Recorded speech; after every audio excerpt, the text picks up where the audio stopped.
Courage and honor, cousin. Into the fires of battle, unto the anvil of war.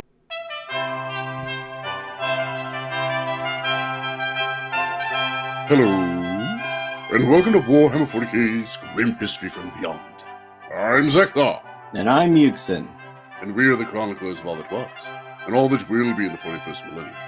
We've seen the rise and fall of many empires, and this month we'll be talking about those lovable space vampires, the Blood Angels. That's right, Zekthar, and thank you, Dig Pig, for becoming a member and giving us the topic. Remember, folks, if you want us to talk about something specific, just become a member on our YouTube channel, Tales of Ashraka. Indeed, Yuxin. But getting into this week, we'll be discussing the great angel himself, Sanguinius. Praise be to space, Jesus. Indeed. Now, like all of his brothers, Sanguinius was boot-kicked through space by the Chaos Gods as a wee little lad, and landed on the moon of Baal, known as Baal Secundus, at the place now called Angel's Fall. The infant Primarch was found by one of the wandering tribes of humans, who called themselves the Folk of Pure Blood, or simply the Blood. The young Sanguinius' life almost came to an end then and there, for the touch of chaos had changed him. Tiny vestigial wings, like those of an angel, emerged from his back. Many wanted to kill the child as a mutant, though in all other ways he was as perfect a child as ever been seen. Eventually, innate compassion prevailed, and the child was spared. Wait a minute. Yes? I thought the Emperor designed him wings, not by some fluke of chaos. Well, depends on who you talk to. How do you mean? Well, thanks to his status and his self-sacrifice, Sanguinius has almost become a deity amongst the people of the Imperium himself. Sifting through the propaganda to find his actual history has proven difficult. You don't say. Yes. Many historians would in fact tell you that the warp changed the child known as Sanguinius. But personally, I think the Emperor was the one who adjusted his genetics. Mainly because scribe Guy Haley penned Sanguinius' own words from his time during the Siege of Terra in his book, The Lost and the Damned. Sanguinius, as he flew above the city before the assault, ponders why his father gave him wings, along with wondering how they actually kept him aloft. Huh? Well, his wings kind of work like that old joke, how there's no scientific way a bumblebee should be able to fly, but unfortunately nobody told the bee. Same with Sanguinius here. He never could figure out how they kept him aloft. They just did. Almost as if he willed it to happen. But regardless, he mentions during this part of the book that he didn't understand how his father engineered his wings or how they worked, but he was thankful to have them. Interesting. But let's cut through the propaganda from now on, shall we? What? You don't want to hear about how Sanguinius was angelic? Not just physically, but also because of his unblemished soul? I mean, many of the parables and psalms recited by the Blood have been transcribed by Blood Angels librarians over the years, and are still kept with reverence in the most sacred shrine archives of the Blood Angels. No! Okay, for most of you listening, I've been very clear. I'm not a big fan of Sanguinius. Not because of his actions, but because of the ridiculous propaganda that follows him everywhere he goes. How he is without fault, the mightiest of his brothers, and the only reason Horst defeated him was because he was tired. What lunacy! You finished? For now, at least. Now, I will be the first to state that Sanguinius is indeed a mighty hero of the Imperium, but people have pushed his deitization a little far. He did not kill demons because he was pure of heart, with an unblemished soul. He did it because, well, pardon my French, he was quite the badass. So for those of you who wish to hear us pander to the mighty Sanguinius, you are mistaken. That's not happening. Yes, but keep in mind, he really doesn't need it. He does some pretty remarkable things that don't really need to be embellished, but today we are going to talk about Sanguinius the man, not Space Jesus. Indeed. But getting back to his origins. Now, although the details of Sanguinius' early life are lost to time and memory, the notable events of his childhood have been told and retold so many thousands of times by the Baelite tribes that they have become ingrained in cultural memory, becoming more legend than facts. But like the rest of his brothers, Sanguinius grew to maturity at an incredible rate, as did his wings. The feathers were as white and pure as a swan's, but as strong as those of the Imperial Aquila itself. His wings ultimately became mighty pinions that could bear him aloft through the scorching desert air, inspiring awe and devotion from the lesser mortal beings beneath. Right, yes, well, by the time he was a standard year old, Sanguinius looked and acted like a man in his youthful prime. He could walk without a radiation suit in the poisoned, radioactive wastelands of Baal Secundus. In the use of all weapons, he soon excelled his teachers. He could smash a path through a rockfall with a blade in his hand, best wild animals such as the infamous fire scorpions, and soar high into the sky on his mighty wings to observe the land below from the perspective of a god. As Sanguinius reached maturity, his tribe prospered and grew under his wise guidance. When a wandering band of feral Baelite mutants surprised his tribe, Sanguinius slew them all single-handedly, although they numbered over 100. This was the first time the members of the Blood had ever seen the great angel truly angry, for he felt his comrades' lives were in danger. When the blood rage overtook him, he was indeed terrible to behold. Sanguinius distinguished himself in the fateful years that followed. He soon rose to the pinnacle of the primitive society present on Baal Secundus, and under his leadership, the pure-blooded Baelite tribes united against the infestations of mutants that had begun to plague the radioactive wastes of the moon. Under his leadership, coupled with his total mastery of physical combat, the Baelite tribes drove back the tide of mutant filth that threatened humanity's hold upon their poisoned world. Under Sanguinius' direction, mankind earned another chance to build civilization upon Baal Secundus. In time, as a result of his accomplishments, Sanguinius was inevitably worshipped as a god by the humans of Baal, who owed him so much. They were convinced that paradise would fall in the crimson footsteps of the great angel. Yet, it was shortly thereafter that fate intervened once more. That being his father showing up. Yes, righto! I believe in 853.M30. His ship landed at the Conclave of the Blood, and the Emperor entered the massive natural amphitheater that had been carved from the Mount Seraph by the Baelite tribes to serve as a central meeting place. Those of the pure blood attended Sanguinius' address by the tens of thousands. The Emperor stood within their ranks, a shining golden figure amongst the tattered warriors of the blood. Or in disguise, depending on who you talk to. But regardless of how he was there, he was indeed there and heard his son give a speech to the Baelite warriors. His speech lifted the very souls of his people, giving them more than hope, and at its conclusion soared into the air above them with a shout that every man there echoed. Thus the Emperor was convinced without a doubt that the angel was indeed one of his lost sons. When approached, Sanguinius recognized the Emperor immediately. Many believe that Sanguinius' reputed ability to foresee future events informed him of the Emperor's visit, explaining his reaction.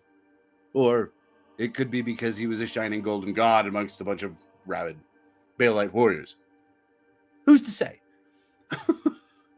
But he fell to his knees, crystal tears falling from his cheeks into the crimson dust. The Emperor bade him stand and look upon the myriad faces raised unto him, proud and resolute. He saw that the men and women of the blood were both fair in mind and deed, possessed of a small part of the nobility and strength of their leader. The best of Sanguinius' warriors were subsequently selected to become Astartes, implanted with the very core of Sanguinius' physical being, the pure and precious gene seed that the Emperor had engineered from the Primarch's own genome.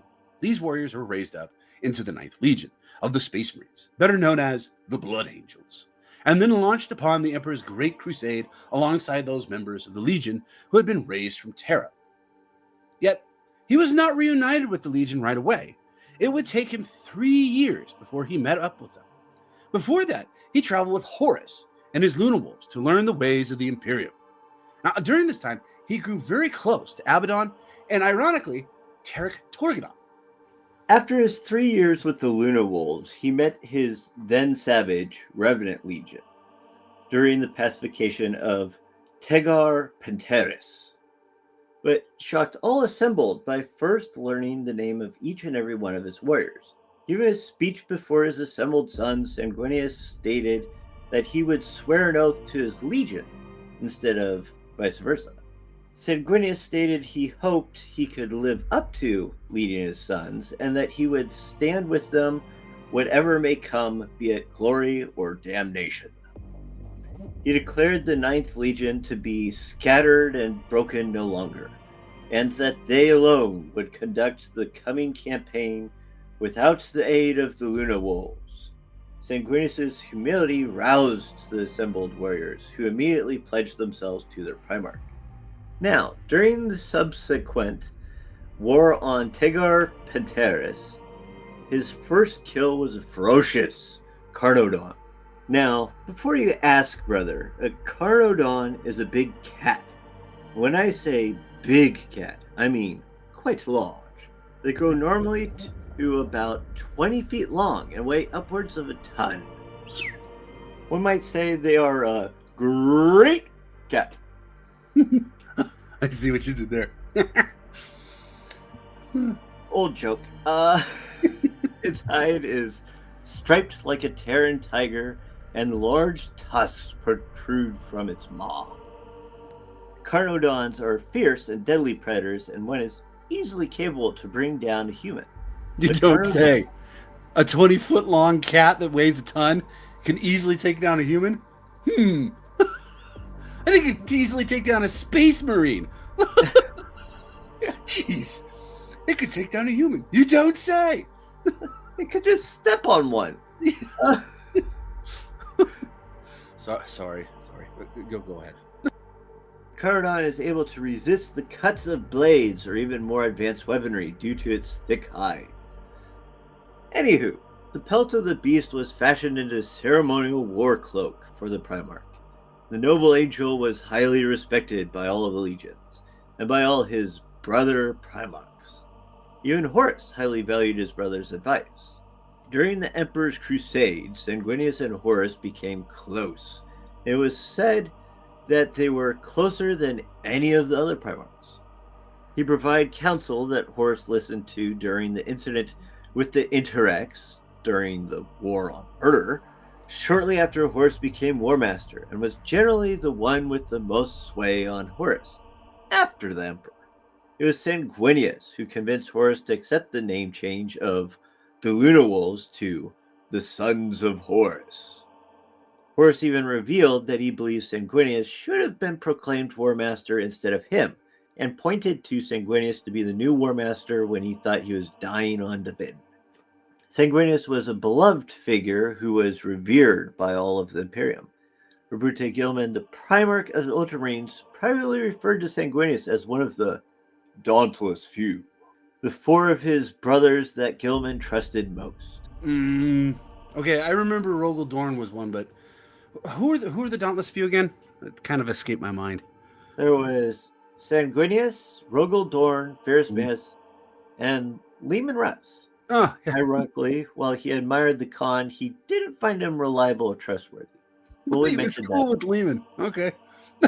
We did briefly go over that when we did talk about Jagatai Khan, that he thought he was an Imperium material. Yeah, we did. Which I always found interesting. Well, it wasn't just, by the way, Gilman that thought that. There are a lot of his brothers anyways found him anyways. They admired him, but they also were like, yeah, we can trust him about as far as we can throw him.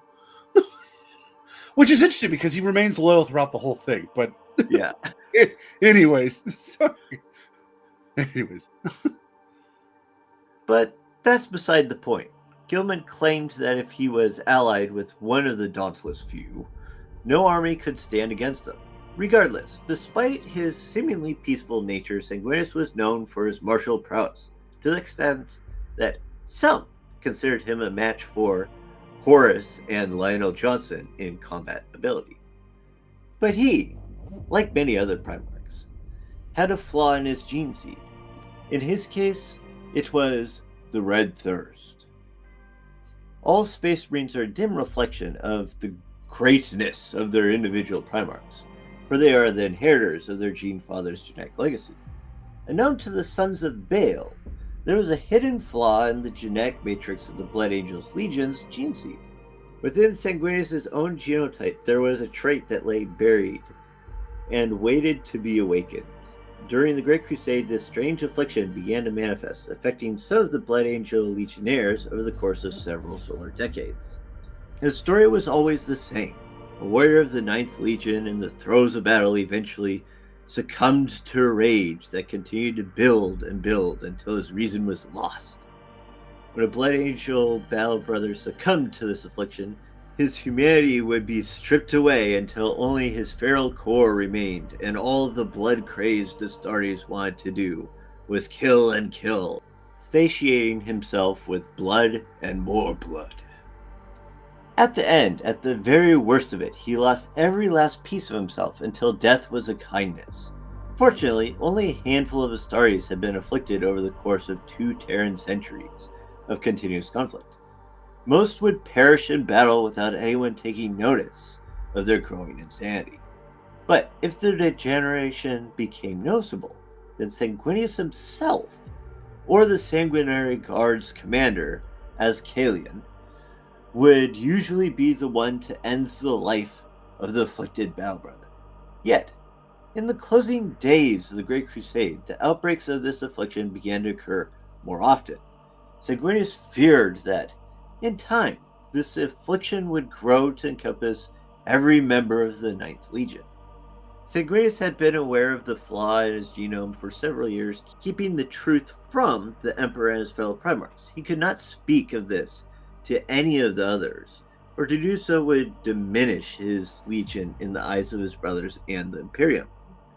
Some of his brother Primarchs would see it as a weakness, and seek to turn this truth against him.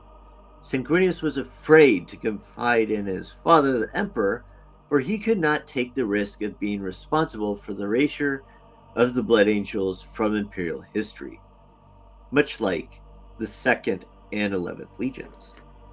He was determined to not see a third empty plinth erected beneath the roof of the hegemon in the Imperial Palace on Terra as the 9th Legion's only memorial. Sanguinius continued to search for a solution, but continued to fail in this endeavor. Some of the Angel's sons had learned a measure of the truth, but only as Kalian, First Captain Raldoron, the 9th Legion's Master Apothecary on Baal, and a few others were fully aware of the extent of this affliction. They did such a good job at concealing this flaw that only one Primarch ever discovered its existence. And which one would that be, brother? That would be one Horus Lupercal. Horus had discovered. Yeah. Horus had discovered the carefully guarded secret of the Blood Angels when he fought alongside Sanguinius' 9th Legion in a genocidal campaign on the world of Melchior, where they fought the Nephilim. The who? The Nephilim. The Nephilim were a minor but malevolent xenospecies encountered on Melchior by the Blood Angels and the Luna Wolves during the Great Crusade. They fed on adoration and worship and subjugated their world's native human population in order to satisfy their hunger. The Nephilim towered over even Horus, up to twice as tall as a legionary, and moved slowly like beasts swimming through water, but could move much faster when fighting. Their native language used hypersonic frequencies and flashes of bioluminescence, making it impossible to translate. To speak Low Gothic, they utilized an implant to generate a vibrating field to create sounds. This implant could also be used as a sonic weapon. Their hands had 3 stubby fingers. Their social hierarchy consisted of distinguishing colors of their bloated, oblate bodies: blue, rank and file; green, squad sergeants; and gray, commanders. The Nephilim fed on adulation. They arrived on worlds and preached of heaven and salvation. Through either psychic manipulation or sheer charisma, the Nephilim converted human populations to their religion. They fashioned masks of their own flesh for their devotees. which were fused to their faces and psychically bonded them together. In turn, the faithful built praise chapels and copper towers. The Nephilim consumed lives, leaving their faithful as desiccated husks. By the time the Luna Wolves and Blood Angels fought the Nephilim on Melchior, the Zeus had stripped entire worlds of all human life. Horus had come upon his brother Primarch at a second ruin of an alien chapel and witnessed the unthinkable, Sanguinius murdering one of his own Astartes. Sanguinius explained his actions to his bewildered brother. He had discovered that within his own genome there was a terrible trait that lay buried and waited to be awakened. Horus swore to his brother that he would never speak of this matter to anyone, even their father.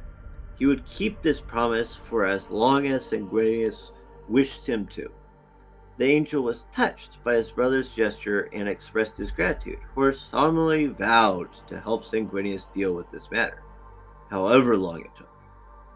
Little did they know at the time that one day a corrupted Horus would take full advantage of this knowledge and attempt to turn the Blood Angel's flaw against them. Now, this is where we would end the Great Crusade by talking about the Ulanor Crusade and the whole Horus becoming the War Master and the Emperor leaving to work on his project known as the Golden Throne. But we've done it so many times, I feel we could just go into discussing what we think of the angels so far. But before we get to that, I think I haven't stated well enough how close Sanguinius was with Horus. I have found an excerpt from the scribe James Swallow in his depiction of Sanguinius titled Fear to Tread.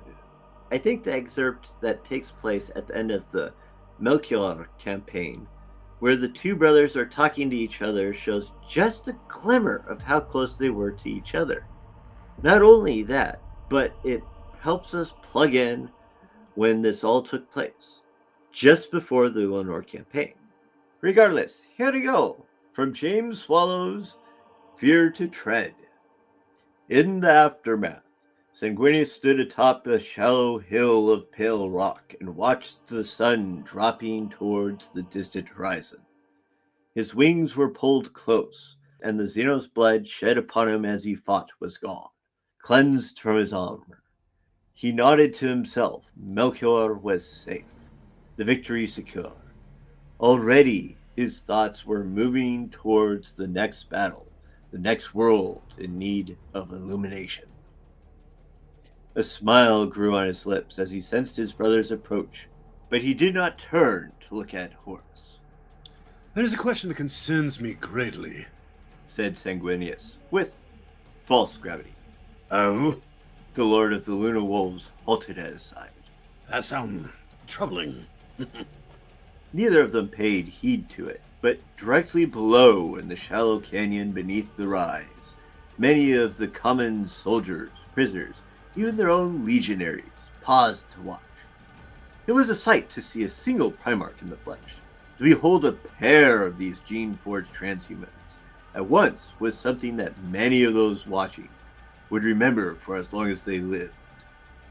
For many different reasons. How can I ease your disquiet, brother? Horus went on, affecting a serious mien. The angel eyed him. If the Grey had done as you asked, if it had set the thralls free, tell me, would you really have let the aliens go? Horus nodded, as if the answer were obvious. I am a man of my word. I would have let them leave the planet's surface, make for orbit. But when they met your ships up there, well... He gave a small shrug, the huge shoulders of his battle plate exaggerating the motion. You've never been as agreeable as I. Smile became a moment of laughter. Sanguinius gave a slight mocking bow. So true. I must content myself with merely being a better warrior. Ah! Don't make me pluck those wings. Horus retorted. Perish the thought. Without them, I'd only be as handsome as you are. That would be very tragic. Horus agreed. The moment of levity passed, and in the next exchange they had gone from the easy humor of a pair of siblings to the manner of two allied generals. Which ships have you chosen to remain to administrate the compliance? The Sword Argus and the Crimson Spectre, I think. Their army platoons can garrison here, making sure the Nephilim cult is dead and buried. If all goes well, they will disengage and reconnect with an expeditionary fleet in a few months. The winged Primarch glanced up into the sky. I fear we have not seen the last of these creatures. The Khan hunts their birth world even as we speak. He will finish what we started here today, brother. I hope so. The technology the aliens used, the ease with which they infiltrated minds of these civilians, it's troubling. We can't allow it to go unchecked. Sanguinius looked back at his sibling. So, where next for you, brother? The Ulanor sector. A dozen systems have gone silent, from the new Matima all the way to the Nakari. I suspect another Xenos incursion. Orcs? Likely. I could use your support, brother. Sanguinius smiled again. I doubt that. And I could not oblige even if I wished it.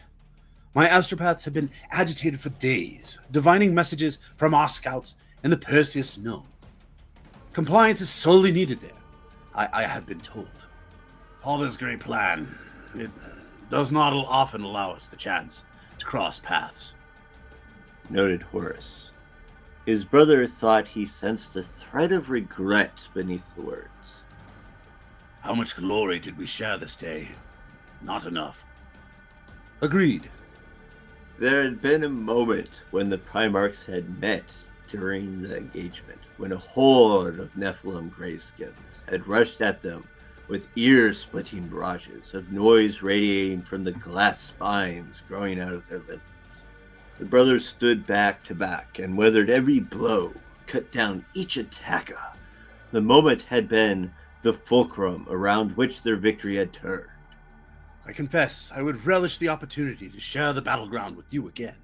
And not just that. I miss our conversations. Horus frowned deeply. One day, we will be done with all of this. He gestured at the desert sands and the debris of the battle. Then we can talk and play regicide to our heart's content. At least, until the next crusade. Something in his brother's tone gave Sanguinius pause.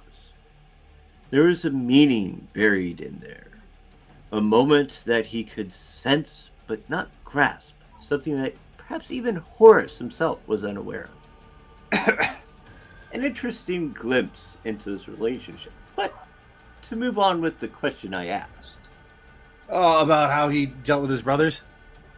Well, and how we thought about him up until this point. Right.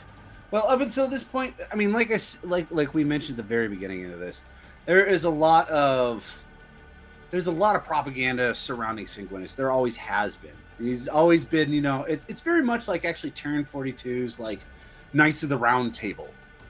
Anyways, like Galahad is a very good example. Sanguinius actually, the myths of Sanguinius reminds me a lot of Galahad. With the purity of his heart and Christian charity, he stormed the fortress and slew the evildoers and saved the maiden in distress. And nary a scratch was left upon his armor or whatever. Yeah. Or if there was a chink upon his armor, then he got it replaced by the finest of smithies, and then there was much rejoicing. Yay. But once you cut through that, though, as opposed to Galahad to me, anyways, I can't get, by the way, Monty Python and the Holy Grail's Galahad out of my mind, because he, to me, anyways, with Galahad, as opposed, like, for instance, okay, so I said, anyways, he reminds me a lot of Galahad with that aspect of it. He's much more like Lancelot, though. Sanguinius is. So if you cut through all the bogus propaganda and whatnot, what you end up with is a really, really good warrior. Actually, probably more like Achilles or Ajax in the sense, anyways, of just being this mighty warrior that literally, anyways, did many great feats. I mean, he took down a 1-ton saber-toothed cat with his bare hands. I mean, that's Herculean stuff, So, I mean, and don't get me wrong, he's still a Primarch. So he's got all those extra capabilities that everybody just likes to whiz past. But at the same time, anyways, do I think of him anyways as this great deity? I think anyways that actually lessens his legend in my mind. I like thinking of him anyways more of who he really is anyways, is at least up to this point anyways. There is, we are going to talk about anyways coming up here anyways, the Horus heresy, and I will talk a little bit here anyways about what I think about him and Horus, but that during the Horus heresy, obviously anyways, Horus causes a heresy. It's in the name. Who would have guessed that? Yeah. But Are that sure isn't the other Horus? Yeah. but there's a drastic change anyways once we hit the Horus heresy and the character of Sanguinius. Up until this point anyways, Sanguinius kind of he is not only just obviously anyways, he's always talked about having this very noble character, but he's also anyways, he gets along, this kind of ties in anyways with his brothers, which he didn't really talk about, but we've talked about with every other Primarch, because it's always stated with every other Primarch they got along with maybe a couple people, but every single one of them seemed to get along with Sanguinius. Every single one of them. Which is kind of interesting. So to me anyways, during the Great Crusade anyways, he was that guy. He was the guy anyways that you would hang out with. He was your brother. I mean, we joked about when we were talking about doing this Vox anyways, about, I mean, could you imagine anyways, just how many bars they would have destroyed, Lehman Russ and Sanguinius on a night crawl. I mean, it would be legendary. By the end of it anyways, both of them just, shoulder to shoulder anyways, tearing down the street anyways, singing some drunken song. Except for they can't get drunk, so that'd be pointless. But no. They would find a way. And I believe, anyways, the Space Wolves have a way of doing that. Yeah. So, and if I recall right, actually, the Baelites also have a particularly very potent wine as well. So, I don't know if it affects Space Marines or not. Dig Pig, if you get back to us on that, if it actually does affect the Blood Angels like the Mjord does for the Space Wolves, we'd like to know. But I believe the ale of the Fenrisians wolves is definitely affects any Space Marine shop. No. What I'm saying, anyways, is the Baelite wine. Yeah. if it is as potent as the Mjord. But like I said, anyways, I could totally see that anyways, that night anyways. And then on the next morning anyways, he's sipping coffee with or caffeine anyways with Rabute Gilman as they discuss, as they play a game of Regicide, and just talk about different tactics and strategies and logistics. He just was that guy anyways that just kind of got along with everybody, which quite frankly anyways, you kind of always want that guy. He is what Vulcan would have been if Vulcan wasn't so antisocial. Vulcan was significantly more antisocial than Sanguinius. Both of them, I think, share a lot of qualities, and we'll talk about that later when we get through the rest of Sanguinius. But, I mean, quite frankly, anyways, he's the social... Sanguinius is the social butterfly that people liked, as opposed to Fulgrim, who was very much more the gossip queen. Sanguinius was much more of the bro. Hung out with people. Yeah. But that's kind of my 2 cents. What do you think? One of my questions is how do you think if Lehman Russ had found out about the flaw, how he would, since, the Space Wolves have their own flaw, being the Wolfen. Well, and how they can also do basically a similar thing can happen to them too. Instead of turning into vampires, they turn into werewolves. Yeah, exactly. The other side of the horror story. Yes. Well, I think it would have been very interesting. I think that would actually gotten them actually probably closer together as brothers. But here's the thing is that Liam Russ didn't tell anybody about the Canis Helix either. So, ironically, anyways, they both have this huge problem, but they don't trust anybody about it, so they don't tell anybody. I wonder why that'd be. Maybe because Emperor. Yeah. I'm sure, anyways, quite frankly, anyways, Sanguinius could have actually told a few of his brothers about this and they would have been okay with it. Honestly, Gilliman, I think, would have been fine with it. I mean, he was one of the dauntless few for Gilliman.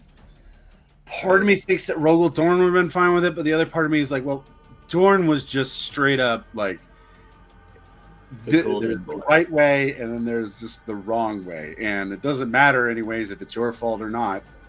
That's the way it works. And he probably would have told the Emperor.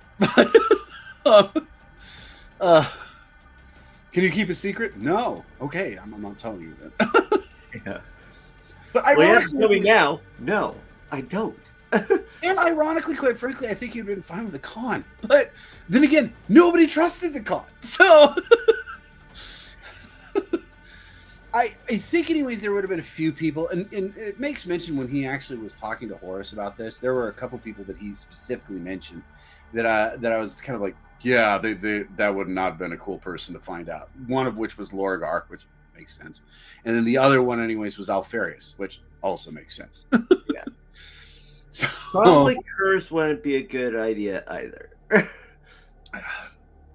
Okay, so I said, anyways, that Sanguinius got along with pretty much everybody, anyways. I think Kurz is the only guy that it's not specifically mentioned he got along with. I don't think anybody really got along with Kurz, though, to begin with, so... The only guy that it seems like that Kurz kind of confided in was Fulgrim, which was just a bad idea. Which I was about to say, anyways. Ironically, anyways, these deep dark secrets, when they finally they do admit it to somebody, anyways, it's always the wrong person. Kurz admits, anyways, that he sees the death of the Empire and whatnot, and he's really concerned about it. And who does he tell? Fulgrim, the worst guy you could tell, because he turns around and tells literally the worst guy to tell, Dorn. So it's but sorry. Yeah, I think, anyways, Lehman Russ, if they had it had happened, anyways, they'd figured it out. Probably Russ would have ended up confiding in him as well, and they would have actually had a far closer bond than they actually did. I mean, they were still fairly close, but it wasn't, like Horus and Sanguinius. Yeah. But that was your only thought about Sanguinius up to this point? Yeah, I do agree with you. He is a interesting character. Problem is that all of the frickin' propaganda blows in your face. We've kind of beaten that horse to death. It's already dead. Yuxin. I will admit, anyways, the thing I find actually really interesting was, quite frankly, they just didn't kill him on bail. I mean, they're constantly, anyways, attacked by mutants, chaos mutants, and here comes this baby that's got wings. I mean, if that's not a mutation, I don't know what it is. And so he can breathe without having a toxin suit on. Yeah, So, I mean, thankfully they didn't. By the way, that would have been interesting. Not a single one of these Primarchs, anyways, gets to a point where someone actually tries to kill them. I think the closest you get is, quite frankly, Kurz. But at least when they're infants. When I'm talking about when they're infants. I mean, when they get older, they people try to kill them all the time, but by that point they're a demigod, so who cares? There's so when we were also setting up for this recording, we talked about the fact that Sanguinius as a child would not have survived popping up in front of anybody in the Imperium in this millennia, because it'd be immediately be like, kill the mutant, or unless he popped up right in front of... No, that's not true. Unless he popped up right in front of Celestine. And they would have looked at her, and they would have looked at him, and they would have been like, is this your child? And she goes, who's the father? No. Oh, no. She goes, no. And they're just like, murder. Celestine, of course, anyways, have been like, of course, that's my child. Oh, Can't you see the winged resemblance? She holds up his wings and flaps them. The little buds on the back. Well, yeah, but yes, wholeheartedly. Anyways, if he dropped out anywhere else, anyways, either that or they would have thought that he was the weirdest looking. What are those robot babies? Cherubs. People would have Cherub. thought he was the most beautiful looking cherub ever. Probably not. So yeah, I mean, yeah, but yes, they probably would have just murdered him. But getting back to anyways, so before we move on, I think anyways, like I said, anyways, he was kind of the bro during this time. Everybody bro down with him, bro. You know, I can definitely see him anyways with the concept anyways of being the surfer dude. You know, I mean, he's got the long flowing hair. They just need to give him a surfboard. You know. Yeah. But, I'm surfing the Ride stars, the waves, bro. man. But anyways, but once we hit the Horus Heresy, and like you said, anyways, his best friend and his best friend was Horus, and that break, anyways, where Horus, anyways, ends up betraying the Emperor, I think really affected Sanguinius more than probably any of the rest of them. Because, like I said, it was like his best friend, and all of a sudden, anyways, changed sides. Yeah. And Horus knew Sanguinius well enough, anyways, that he knew that I mean, quite frankly, he couldn't turn him. But there were, okay, well, we'll get into that here, actually. Horus thought long and hard about how to get rid of his brothers that he knew he couldn't turn. Some he sent to the far reaches of space, like Lionel Johnson and the Khan. Others he simply couldn't get at, like Rogel Dorn, who was building on Terra. 3 he betrayed at the Drop Site Massacre, which would be, if I recall right, that's Korax, Vulcan, and Ferrus Manus. And Gilman was ambushed by Lorgar at the Battle of Kolth. But Sanguinius, he knew he had to be killed. But like I said, anyways, amongst his, because he knew that he never would betray the Emperor, but amongst his ranks, there were those who thought that he could be turned. What took place next, I've chronicled in a bonus box called the Signus Campaign, which I will leave a link to. But if you don't want to listen to the full story, let me give you the skinny here real quick. Well, before Horus's treachery was revealed, he sent Sanguinius to a world named Cygnus Prime to supposedly fight the Xenos known as the Nephilim, which Yuxin, you just talked about. However, once in the Cygnus system, the Blood Angels were ambushed by hordes of demons, and they soon became stranded on the damned world. At the peak of the fighting, Sanguinius confronted the greater demon of Khorne, Kabanda, who managed to wound the Primarch by breaking his legs. Sanguinius was then rendered comatose by a psychic backlash created by the Rage Fire and amplified by the deaths of his sons at the hands of Kabanda. The Red Thirst subsequently erupted across the Blood Angels, and they slaughtered both friend and foe alike in their rampages. Fortunately, the Legion Librarians managed to eventually restore the Primarch, and he was able to defeat Kabanda in a second duel, banishing him back to the Warp. Sanguinius then led his forces into the Chaos Fortress of Cygnus, the Cathedral of the Mach, where he was confronted by the Keeper of Secrets, Kyrus the Perverse. Kyrus gave Sanguinius a choice: sacrifice himself to the Rage Fire and have the Red Thirst forever lifted from his sons, or allow his legion to face eventual destruction due to their genetic flaw. Deciding to sacrifice himself, Sanguinius was about to step into the Rage Fire when he was beaten to it by Apothecary Meros, who was transformed into the Red Angel. Mourning Meros, Sanguinius slew Kyrus and swore vengeance on Horus. Now, honestly, I really don't do the story justice here, and I would really recommend listening to the Signus Campaign. But we have to move on to something else that we discussed quite a bit, but not from Sanguinius' perspective, but from the other two guys, and that would be the Imperium Secundus. Indeed.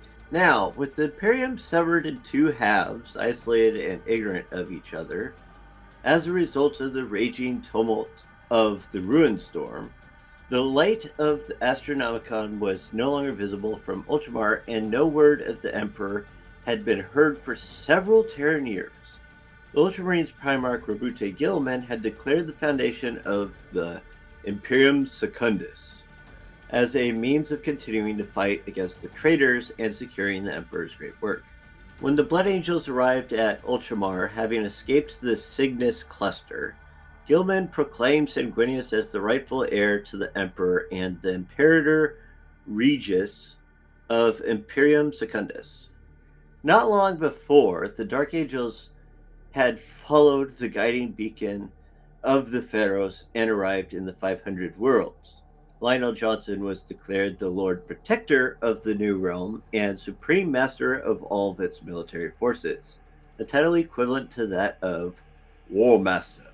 Unfortunately, the foundation of the Imperium Secundus was marred when the Night Lords Primarch Conrad Kurz, who had been hiding within the bowels of the Dark Angel's flagship, escaped from the Invincible Reason and rampaged across Macragge, intent on spreading as much terror and chaos as he could, because that's what he does. Okay, say what you will about Conrad Kurz. He's very good at it, though. That's what he does. It is. He's the guy that every military commander wants to have but doesn't want to acknowledge that he has. That's Conrad Kurz. He's the guy, anyways, that knows how to. He's like General Sherman from the Civil War. He just went in, pillaged, murdered everything in front of him, anyways, and just like caused the South to break. Morally, morale wise, very much like that. Anyways, Conrad Kurz, that was his whole concept. We break the will of the people, and therefore we win. Yeah, and he was pretty damn good at it. Unfortunately, let's put it that way. Unfortunately, he was very good at it. Yeah. Sorry, I digress. Go ahead.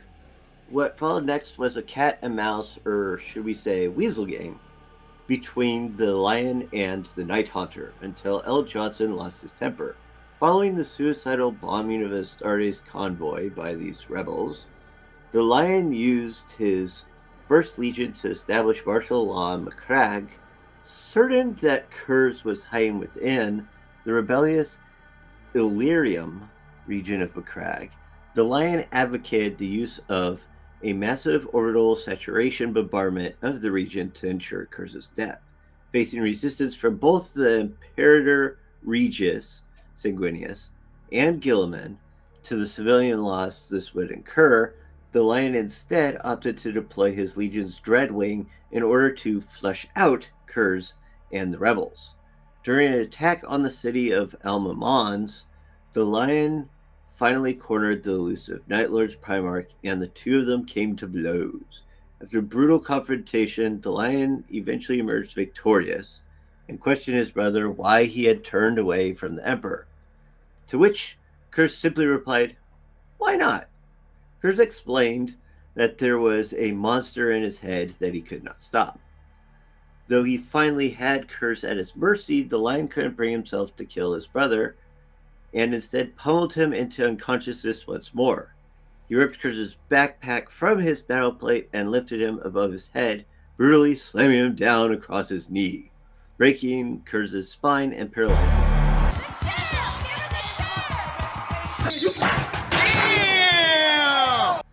The Lion brought the grievously wounded Night Haunter before Sanguinius and Guilliman to stand trial. Following the trial of Kurz, Sanguinius, Lionel Johnson, and Guilliman all agreed to try and breach the Ruin Storm to reach Terra and aid the Emperor, who they now knew still lived. Sanguinius was now beginning to suffer from the beginning stages of the Black Rage, which infected Sanguinius's mind due to the prophetic visions of his own death. In a fit of hysteria, Sanguinius nearly struck down one of his own sons aboard the Red Tier. He was desperate to prevent all of his sons from falling as he was, and was seeking any answer. During the Battle of Pyren, Sanguinius received a vision, and he realized that he needed to go where the struggle had begun, Divin, the world where Horus had fallen. Reluctantly, Guilliman and the Lion agreed to trust in Sanguinius, but both had thought they would simply destroy the world upon arriving. At Davin, the Loyalist fleet found the entire world surrounded by a shell made of the bones of trillions, dubbed the Necrosphere. A bombardment managed to penetrate the sphere, and the fleet was soon in orbit above Divin. While over Divin, Sanguinius shocked the Lion by boarding the Invincible Reason and taking captive Conrad Kurz with him.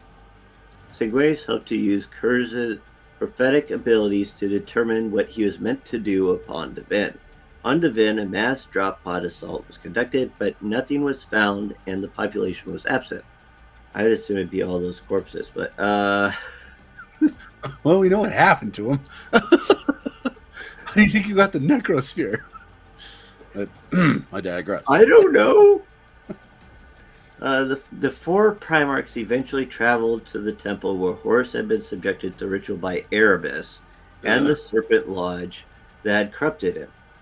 Inside the temple, Sanguinius stood at the altar where Horus had been laid and proclaimed that he would change his destiny. This activated Devin itself. Warp storms roared above and a portal opened up that swallowed up Sanguinius. Inside the portal on Devin, Sanguinius was back on Terra, in a beautiful garden at the Imperial Palace. He for the first time was experiencing a vision that was not his death aboard the Vengeful Spirit. He saw Lorgar dead by his hands and the remaining traitor Primarchs brought before him in chains. The Emperor congratulated Sanguinius on his victory and named him the Imperator Regis of the Imperium. With Sanguinius as the Emperor's regent, he went on to lead a great campaign that purged the Imperium of all corruption and evil, and the galaxy was his to rule. Seeing this future and observing the Emperor's mannerisms, he became suspicious as to what was going on. At last, he cut down the image of the Emperor, who was revealed to be the demon Medael in disguise. Sanguinius and Medael engaged in a vicious duel. Medael had unleashed a demonic horde through the portal to prevent Gilman and the Lion from breaking through. The host included a massive soul grinder, which was destroyed in a combined effort by the Lion and Gilman. Jiminy Christmas. Sorry, that's pretty impressive. Yeah. On the other side of the portal, the angel was eventually pinned by Medael's host of demonic troops, and the preacher of Chaos Undivided announced that Sanguinius would serve or die. Medael dubbed Horus an imperfect vessel and urged Sanguinius to strike Lupercal down and take up the mantle as War Master of Chaos. If he did so, Medael declared his sons would be spared of the Black Rage. However, despite the temptation, Sanguinius denied the demon and broke free of his captors. Sanguinius and Medael again engaged in a duel, but this time the demon was impaled by both the blade of Archimine and spear of Telesto. The two wounded warriors wrestled with one another until they were both in the portal torn between the Materium and the Immaterium. On Devin, Gilman and the Lion saw Sanguinius' upper half sticking through the portal and rushed to his aid, but were blocked by demons. The stalemate endured until Sanguinius' herald stepped forward and declared that he would take the angel's place in the portal. Realizing that this was his herald's destiny and that he needed to confront Horus at Terra for the Imperium to endure, Sanguinius solemnly agreed.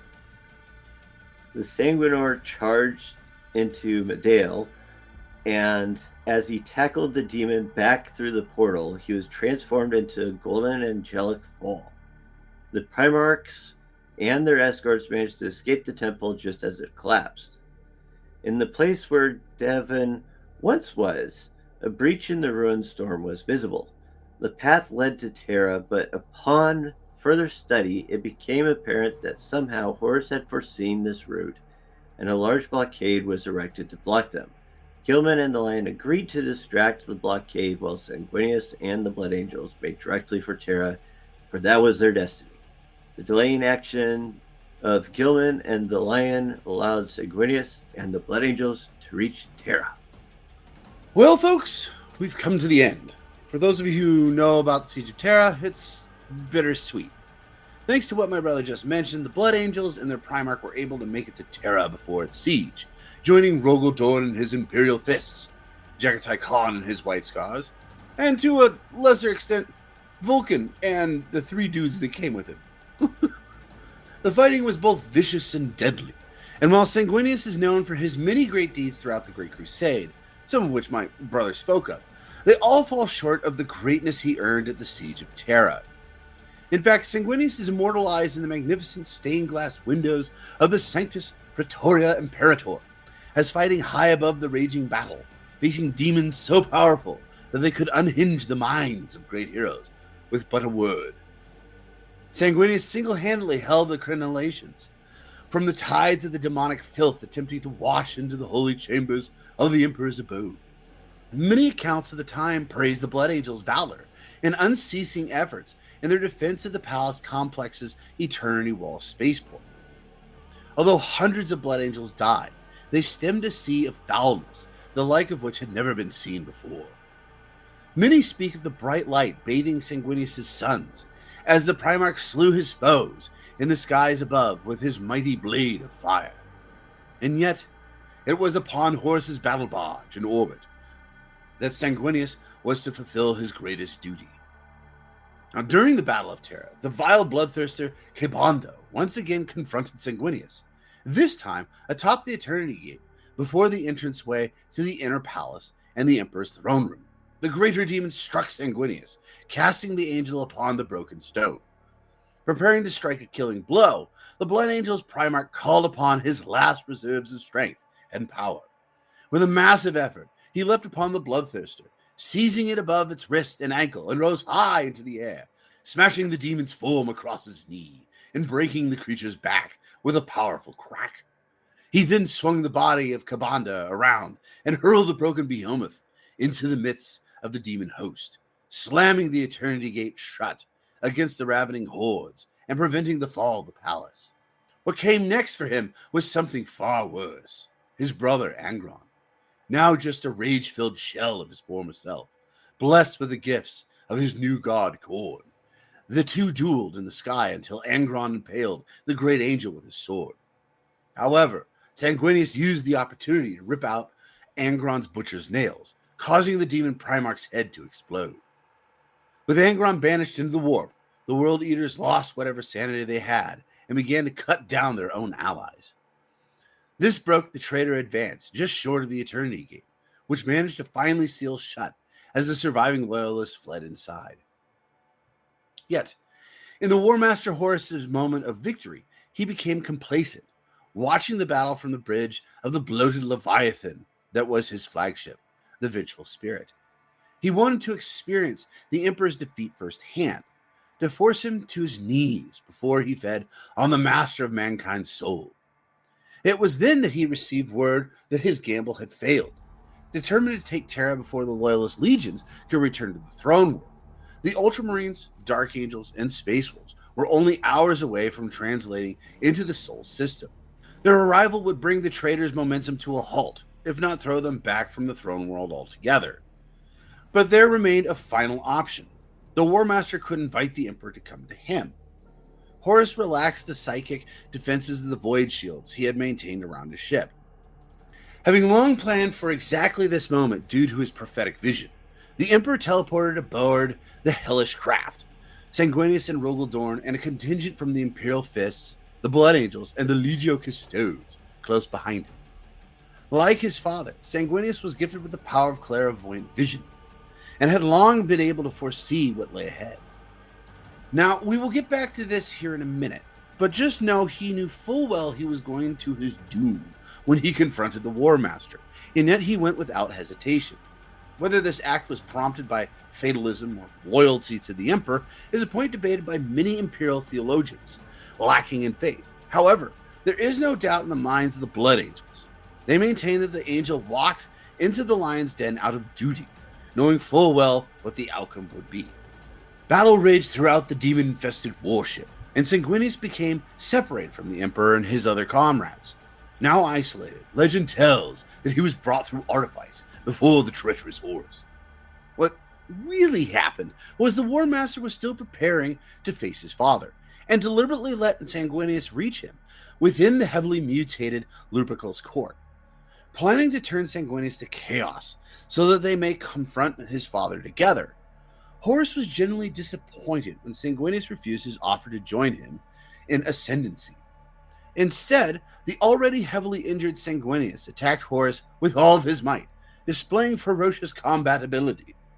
Horus still held back his true power, engaging in a purely martial battle with Sanguinius in hopes of breaking him down so that he may accept the powers of the warp. However, Sanguinius fought so stubbornly and viciously that Horus grew frustrated and even took several wounds. In the end, the great angel would not yield, and Horus was forced to change his plans when he detected that the Emperor was coming towards his location. Unleashing his full power, he grabbed Sanguinius and slammed him to the ground mid-flight. Horus proceeded to batter his brother with Worldbreaker and impaled him several times with his talon before the skull of Ferrus Manus. Horus let out a disappointed sigh as his brother died, and when the Emperor at last entered Horus's sanctum, he found the rebellious War Master standing above Sanguinius' broken, bleeding corpse. In the battle that followed, Horus was finally vanquished, though the Emperor had also been mortally wounded and was near to death. There are many tales told of this final battle, and though the exact facts are long lost, one detail holds through all the recitations of the millennia since. Despite the Emperor's great power, he could never have bested Horus had not the blade of Sanguinius wrought a chink in the War Master's armor.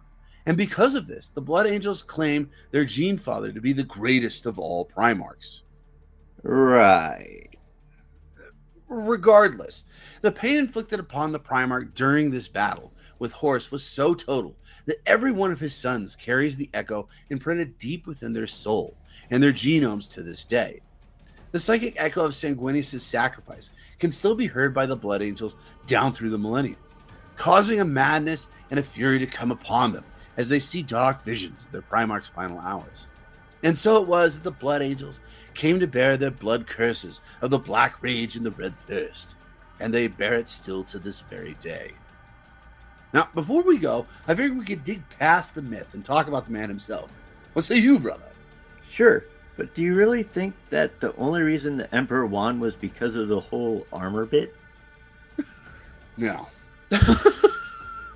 I think the Big E was powerful enough to blast the Horus into oblivion. All right. There are other accounts, anyways, of that actual combat, and it always seems like the Emperor kind of holds back because he's trying to still save his son. Because, as we know, Horus was the only one that was actually, relatively close to him, sons-wise. Right. So even the mighty Sanguinius wasn't as close to the Emperor as. It wasn't until he murdered, I can't remember if it was. It varied who it was that he murdered that came through that he finally went, fine, and killed Horus. Yeah, and then he kind of was like, fine, I'll just use the rest of my power. Not only that, but, Horus had kind of put a whooping on him, too. So eventually it was just kind of like, yeah, okay, I guess I can't reach this guy, and then just, murdered him. But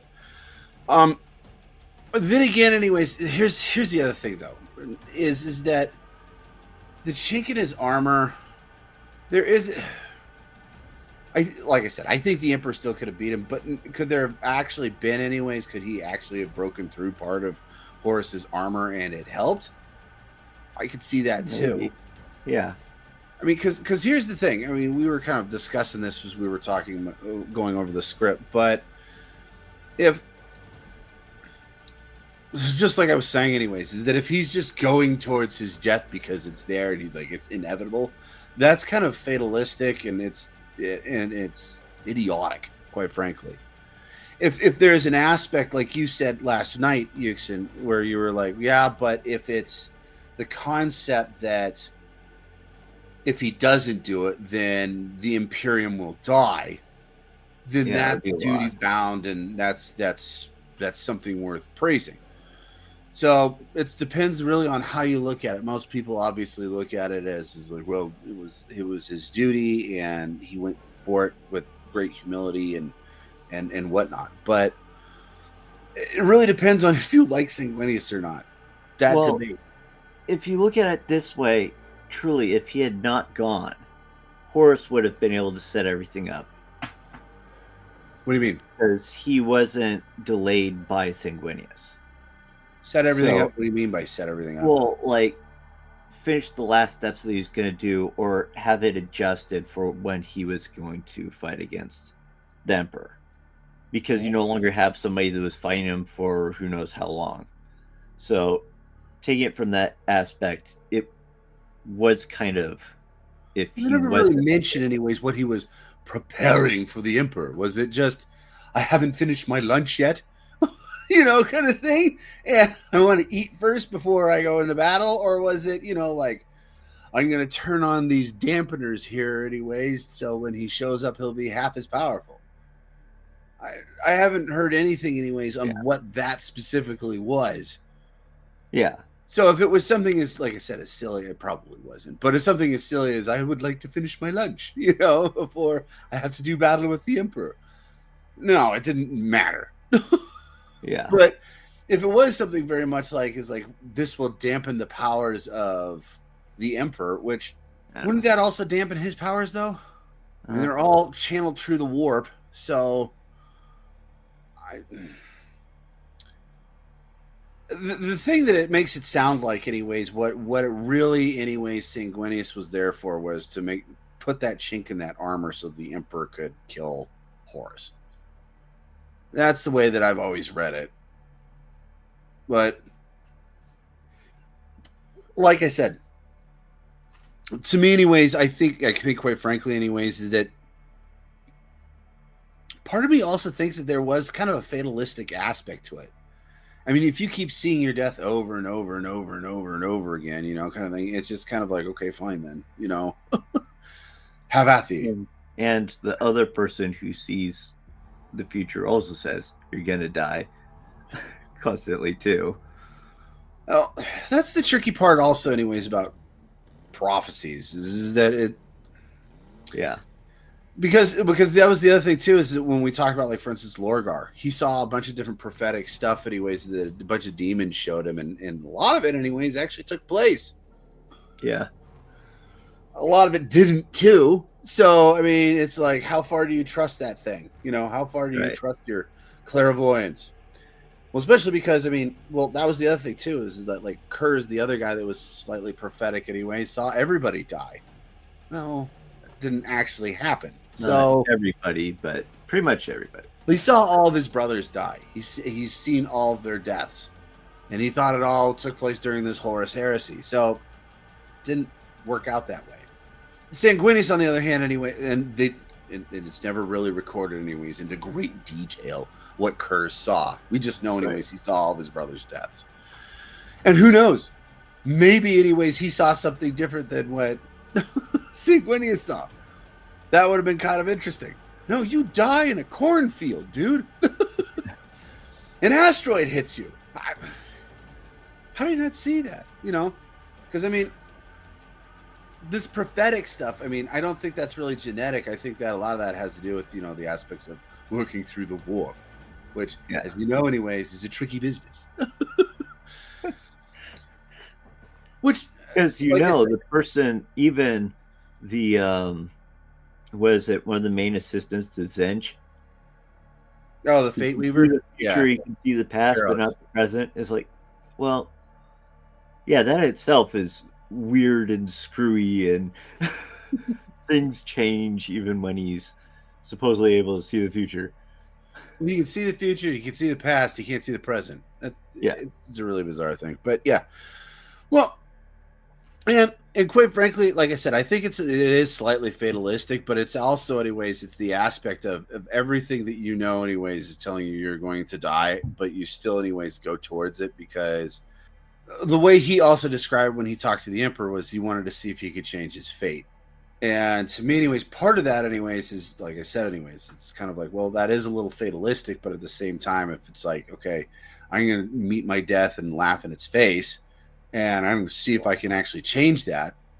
I mean, kudos to you, but at the same time, anyways, it's like, use the other half of your brain and go, or I could stay on Earth and keep fighting the good fight here. But that's why they had Vulcan. I mean, perhaps, anyways, there was also a little bit, anyways, of the fear of the unknown.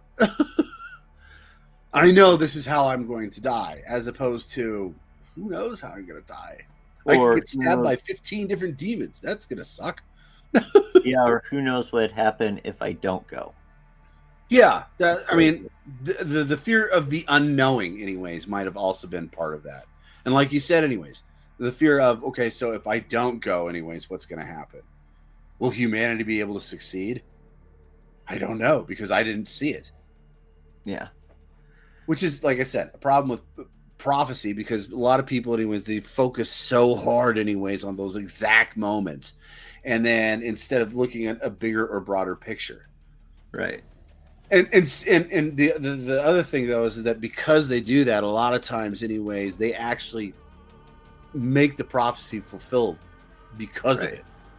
Which, quite frankly, anyways, if it's a prophecy that you would rather not fulfill, yeah, but it's self-fulfilling because you're going towards it. But yeah, it's an interesting, almost theological question, anyways, about Sanguinius. But getting past this point, by the way, I will say, this was his shining moment in the histories of the Imperium. But before we take off, anyways, I mean, like I said, this is like his greatest moment. His greatest moments was at the Siege of Terra. He does a lot of pretty cool stuff during there. He ends up saving the Khan when the Khan went out, and there's a lot of stuff, anyways. And you can tell that he still gets along with all of his brothers that are still there. But what do you think of Sanguinius at this point? Well, the fact that it's his shining moment is when he dies is kind of tragic in itself. If you think about it. Yeah, you got a point there. Well, it's the hero's story, you know. It's the concept that he died to save the Imperium. What better way to die? Well, live a long life after saving the Imperium. Well, everybody dies. Not everyone truly lives. You know. And on that sad William Wallace quote, we are out of time for today. Now, join us next time as we delve a little bit more into the Red Thirst and the Black Rage and how that has affected the Blood Angels throughout history and some of their notable campaigns that have shifted because of it. Fantastic. But for those of you who enjoyed our little show, could you please be so kind as to push that subscribe, like, or follow button? And if you wish to help us expand our work on 40k lore, by all means, support us by joining our membership program on our YouTube channel, Tales of Ashraka. Oh, and don't forget to purchase the Yota Nuts, sold wherever ebooks are sold. Yes, but most importantly, have a great day. And until next time, this is Ekthar and Yuxin, signing off.